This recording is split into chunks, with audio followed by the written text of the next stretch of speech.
Hello users, and welcome to another episodic installation of Above It All. And so Joe Biden's town hall, I'm making a couple of these videos just because people like watching Biden videos. I don't know why, we'll see. I'm doing a little social experiment. Hello if you're new here, how you doing? So real quick, I don't like Biden. You might know that because of my flag back here, if you haven't noticed it. I am very much so anti-Biden. That being said, Trump is extremely dumb. The guy's a dullard. He's not bright. So Donald Trump's campaign is on Law and Order and saying if you want Joe Biden at the helm, things that you're seeing right now will continue. What?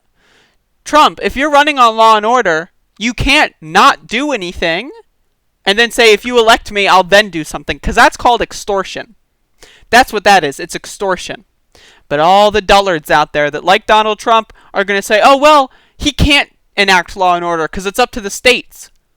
Right, okay. So when he sent federal troops to Oregon, what was that about? Okay, interesting. And so if it's up to the states, and if he's running on law and order, right, how is he going to do anything if he wins? Why is he running on law and order if it's up to the states? I don't know. And they can't answer that question. But let's see Joe Biden talk about this subject.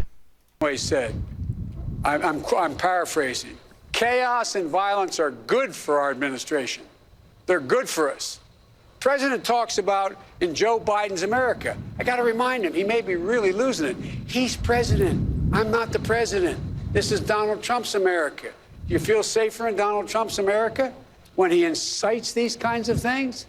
The idea is it's wrong no matter what the source is, where it comes from. I condemn it all and people should be held accountable.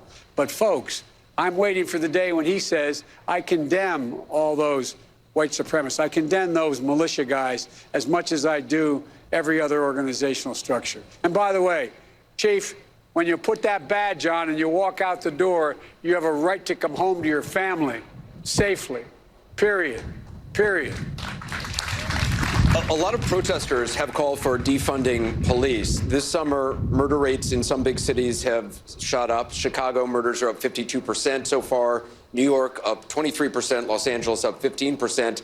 There are a lot of people who worry about a breakdown of law and order in this country. Are you one of them? I'm worried that as long as the administration continues to preach hate and division, talking about people in ways they talk about them, that I am worried. But here's the deal. We're in a situation in the United States where, by the way, in our administration, violent crime went down 15%. We didn't have to worry about protecting public buildings.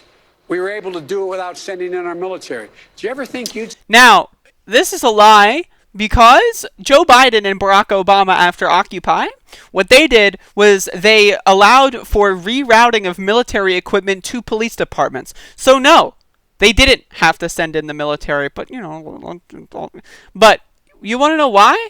Because the police were equipped like the military.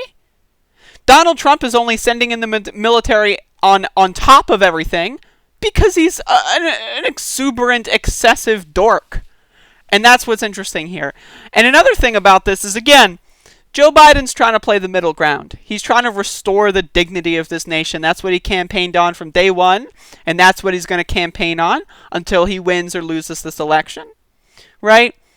And I get it, because there's a lot of people out there that do want to go back to brunch. And as socialists, I know a lot of people say, I don't want to vote for Biden. It's going to put the left to sleep. Is it? Is it going to put you to sleep? Because if you're continuing to be a Joe Biden reply guy, if you're continuing to talk about how bad Joe Biden is, you might already be asleep, and you just don't realize it. When people say that the left is going to sleep, that's because they don't understand that there's a difference between left and liberal. That is a common phrase that originated in 2008 and 2009 when Barack Obama won. The left went to sleep because there was no left-liberal distinction back then, at least in popular culture. What if you actually actively, retroactively analyze that, the left isn't going to sleep. The liberals are. The liberals are going to sleep. And the liberals honestly aren't helping us that much. So when it comes to this kind of stuff, I say, let's get Joe Biden in there. The liberals can go to brunch, and then we can start agitating for our agenda as socialists. So, now, another thing about this is the idea that he's condemning all forms of violence, whereas Trump is actively inciting and endorsing violence, like with Kyle Rittenhouse, and then sending in a hit, an assassination on someone who is self-proclaimed Antifa who killed somebody, right? It's, oh, Kyle Rittenhouse, very fine people, amazing, beautiful, tremendous. But Michael Ryanel, oh, Antifa terrorist, let's execute him. Unconstitutionally execute him. That is very worrying to me as an anti-fascist, that Trump can, without anyone batting an eye, just go ahead and kill people that he deems as a threat. Just because Facebook told him to. That is something that, hey, Barack Obama and Joe Biden did, right? They did it too. But at the same time, Joe Biden isn't actively campaigning on Antifa or terrorists. Now, I do think that there is a difference in Trump campaigning on Antifa or terrorists and Biden campaigning on looters are bad. That is a difference. The rhetoric is very important here because you've got a lot of activated people that are very upset and that are willing to enact violence, and Trump is enabling them. Joe Biden roundly condemning violence, right? I disagree with certain acts that he labels as violence. I wouldn't call them violence. Breaking a window is not a violent act. It doesn't hurt anybody, at least not inherently. So, but the idea is that he's at least going to go after the people on the right that are going to enact violence, and they will. Because as we know, right-wing terrorism is 99% of terrorism. So I would rather go back to a situation where all violence is met with police and, acting the same way for all kinds of people than them just ignoring right-wingers and just trying to attack left-wingers. Obviously, I would prefer them not to attack anyone, right? But at the same time, if you're going to have a militarized police, they should at least be applying those laws across the board. So let's just finish this clip. See a day? You can't answer me, I know. But everything you see a day when 6 4-star generals walked away from this president. Several of them said they were ashamed of how he conducted himself. A president who stands out there when people are peacefully protesting in front of the White House. No violence whatsoever. He gets the military to go in, put tear gas, move people, physically move them out of the way so he can walk across to a Protestant church and hold a Bible upside down. I wonder if he ever opened it. Upside down, and then go back to a bunker in the White House? What are we talking about here? It's simply wrong to engage the military in dealing with domestic unrest as it relates to violence as a consequence of people protesting. Now, this is what I've always said. Biden needs to be inaugurated from a bunker. He's all talk right here. Let's actually put pressure on him. I would love to see that. We can take care of this. It can be taken care of. We took care of it in our administration. There's no need to escalate this. And think of what the rest of the world's looking. I don't read the international press, but I get it delivered to me all the time. I don't read the international... Why would you say that out loud? You're the president, or you are a candidate for president. I don't read the international press. Come on, man.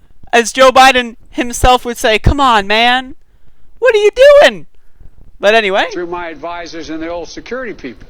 They're looking at us like, what in God's name is going on in the United States of America?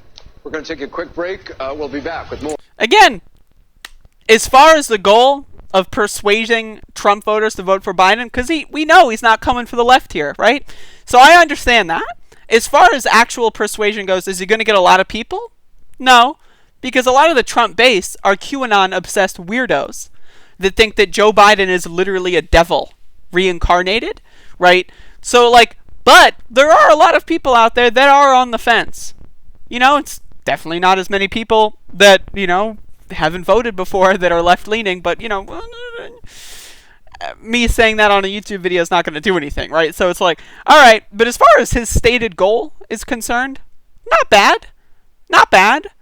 But again, The idea that Trump is running on law and order, Trump is running like he's not president, and Joe Biden is running like he is president, and that's just bizarre.